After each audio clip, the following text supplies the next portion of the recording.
بسم اللہ الرحمن الرحیم۔ السلام علیکم پیارے عزیز بہنوں اور بھائیوں، آج کا ہمارا وظیفہ ان لوگوں کے لیے ہے جن کے گھر میں غربت کا خاتمہ نہیں ہو رہا، ان کے گھر میں رزق کی تنگی ہے، بلائیں ٹل نہیں رہی، تو جو ہمیشہ سر پکڑ کر بیٹھے رہتے ہیں اور انہیں ہر طرف سے لاس ہو رہا ہے، کہیں سے کامیابی نظر نہیں آ رہی، تو یہ وظیفہ ان کے لیے بہت مؤثر ہونے والا ہے۔ یہ ایک قرآنی عمل ہے جسے کرنے کے بعد آپ کے گھر میں رزق اس طرح بارش کی طرح برسے گا کہ آپ کو سمجھ نہیں آئے گی کہ اتنا رزق کہاں سے آ رہا ہے۔ تو چلیے بنا ٹائم ویسٹ کیے ہم اس وظیفے کو شروع کرتے ہیں۔ تو بسم اللہ الرحمن الرحیم۔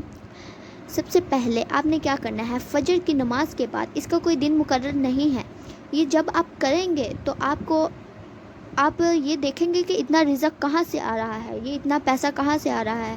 تو سب سے پہلے آپ نے نماز فجر کے بعد 3 مرتبہ اول آخر درود شریف پڑھ لینا ہے۔ اس کے بعد 20 مرتبہ یا رزاقو 20 مرتبہ یا رزاقو تسبیح پہ پڑھ سکتے ہیں، آپ ہاتھوں پہ پڑھ سکتے ہیں۔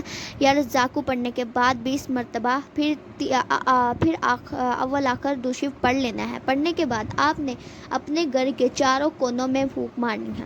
یہ عمل 3 دن تک اس طرح ہی جاری رکھنا ہے، انشاءاللہ اس سے آپ کو بہت فائدہ ملے گا اور آپ کے رزق میں برکت آئے گی اور بلائیں ٹل جائیں گی، مسائل حل ہونے لگ جائیں گے اور خود بخود کامیابی آپ کے ہاتھوں میں آئے گی۔